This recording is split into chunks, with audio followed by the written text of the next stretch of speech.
Hello students, I am Dr. Himanshu Kanpal, Assistant Professor English, Government MS College for Women, Bikaner.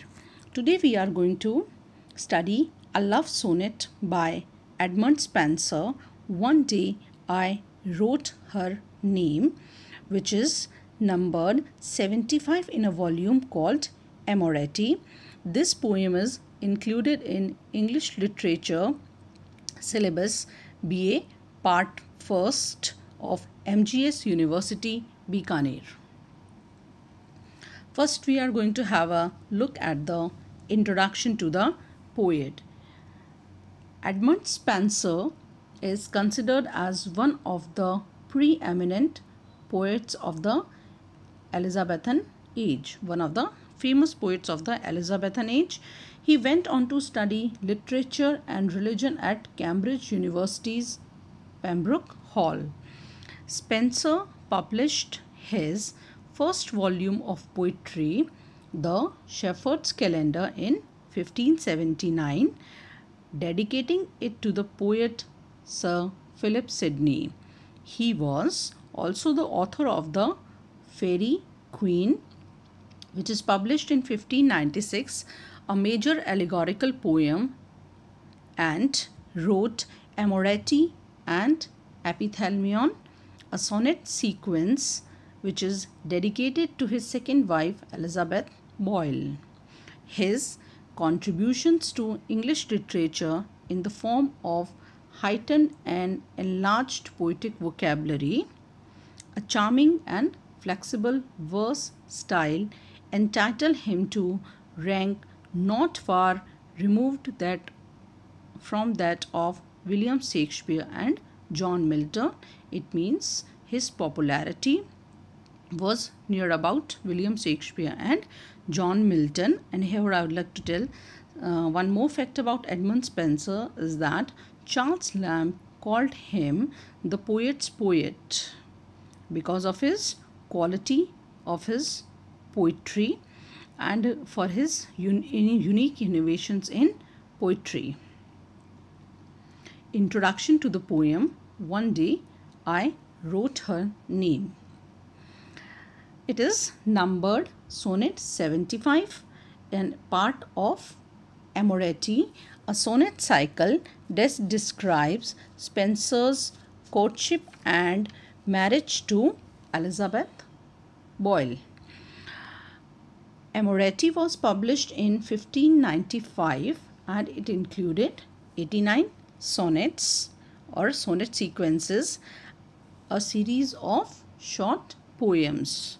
The volume was entitled Amoretti and Epithalamion, written not long since by Edmund Spenser.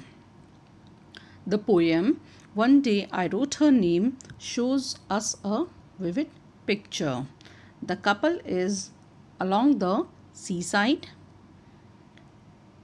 The man is trying to write the lady's name or the beloved's name on the sand, but waves come and wash it away.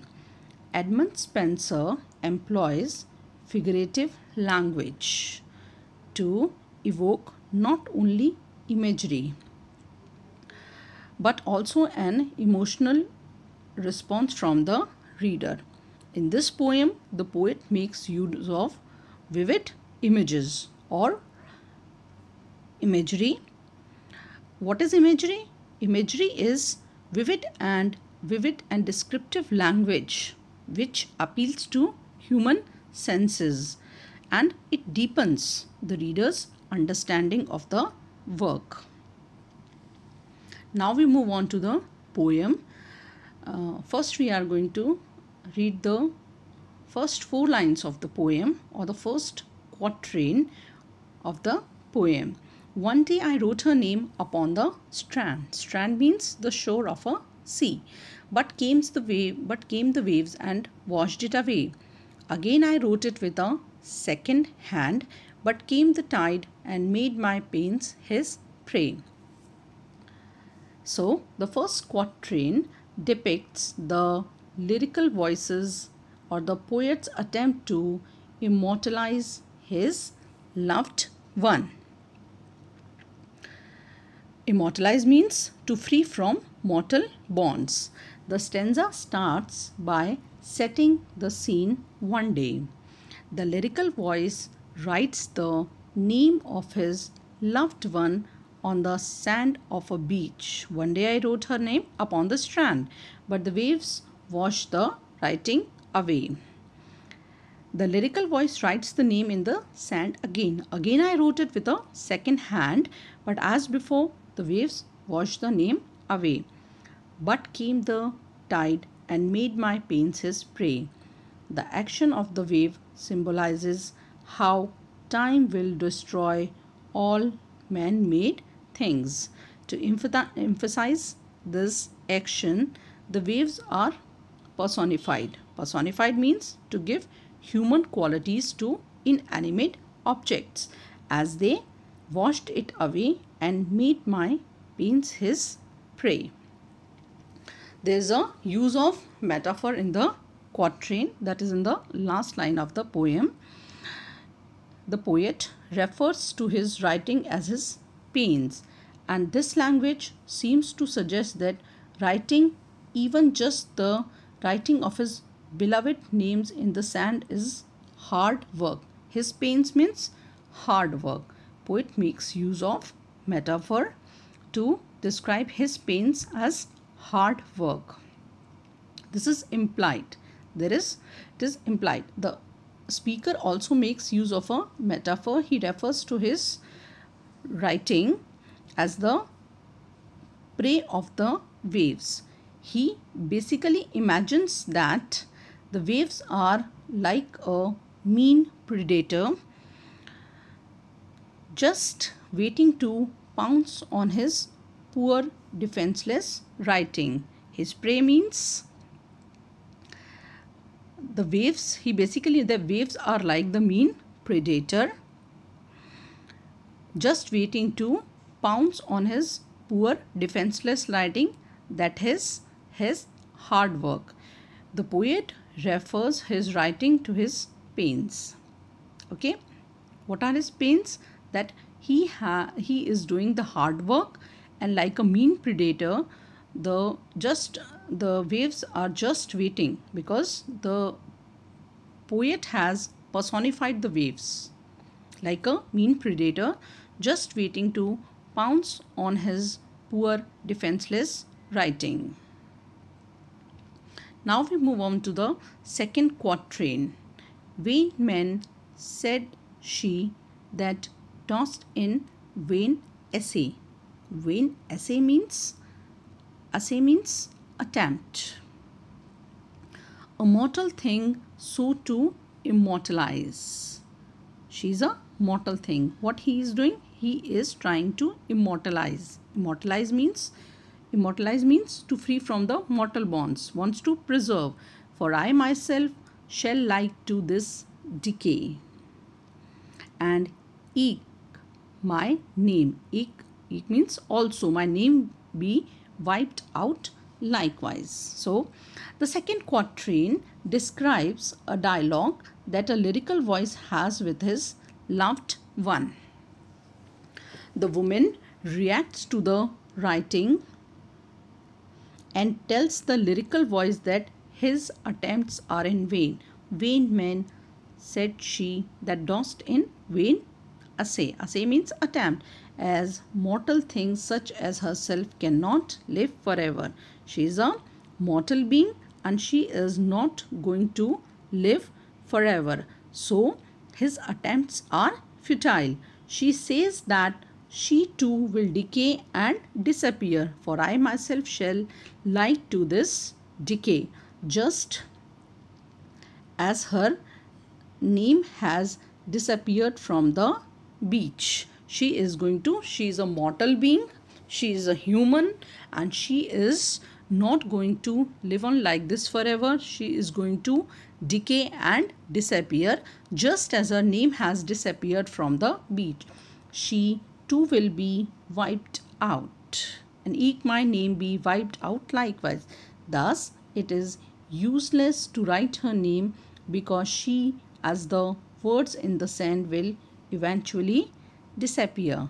time and nature are cruel and destroy man-made things. Now we move on to the third quatrain of the poem.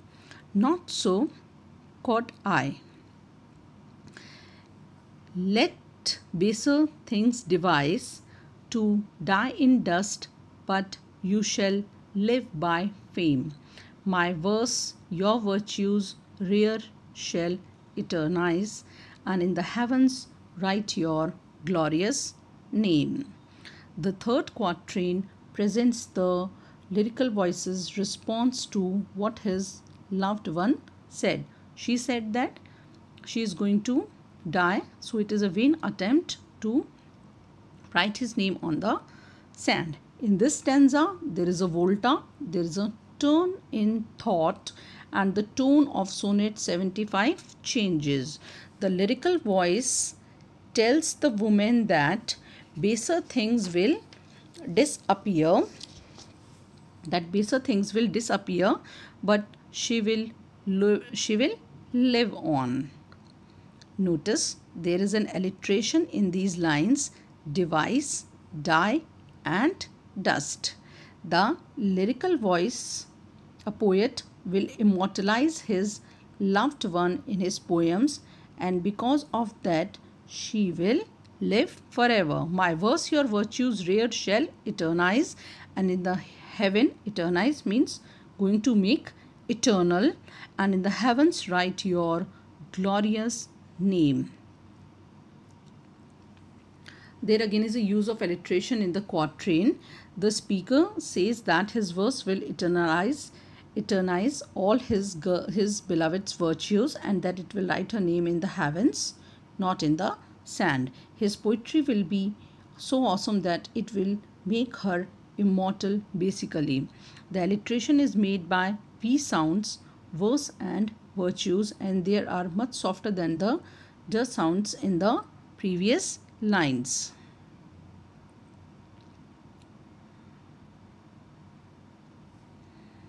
The final couplet summarizes: where when as death shall all the world subdue, our love shall live and later life renew. Again, one of the most beautiful lines in literature. The rhyming couplet serves, the poem is written in 3 quatrains and a rhyming couplet. It is going to bring what the poet is saying in the quatrains to a conclusion, serves to summarize the poet's intent. This is the main thought that the speaker is trying to share to make understood. He claims that while the rest of the world will pass away, be subdued means suppressed by the circle of life and death, our love shall live. His love will allow them both to live on in this verse. Our love shall live and later life renew. There is alliteration in the first line with a verse sound, where, when, as, and world, and with l sound in the second line, love, live, later, and life. The immortal quality in love and death is contrasted to the briefness in life. So, this is all about the poem. Now we are going to discuss the type of sonnet it is. This poem is a Spenserian sonnet formed by 3 interlocked quatrains. What is a quatrain? A stanza of 4 lines, especially one having alternate rhymes and a couplet. Quatrain is a stanza of 4 lines, especially one having alternate rhymes. It means AB, AB. A couplet is a pair of successive lines of verse, typically rhyming and of the same length. The poem has an AB, AB, BC, BC, CD, CD, EE rhyme scheme, and it is written in iambic pentameter. We can say that Spenser experimented with the sonnet form, and developed a unique form which came to be called as Spenserian sonnet, and which has 3 interlocked quatrains and a couplet written in iambic. Iambic means unstressed syllable followed by a stressed one, a line of verse consisting of 5 metrical feet consisting of 10 syllables. Pentameter. Pentameter means a line of verse consisting of 5 metrical feet consisting of 10 syllables. The main themes in sonnet are immortality and love. Spenserian device of triumph of poetry over time and by the process the glorification of love is a traditional way of thinking. Spenser is here original for its perfect blend of dramatic mood and indomitable passion of love. Now we come to the conclusion of the poem. Throughout the poem, there is a very melodic and stable rhythm because poet makes use of alliteration in the poem that is formed with then there is a regular rhyme scheme and the iambic pentameter, and then there is a use of the alliteration. These devices make the sonnet calm and pleasant to the ear while creating a very detailed picture. The Sonnet 75 depicts the lyrical voice's attempts to make his loved one immortal. Overall, the speaker in the poem wants to eternalize the woman he loves forever, so he writes about her in this poem, which will remain even when she dies. This is all about the poem One Day I Wrote Her Name by Edmund Spenser. Thank you.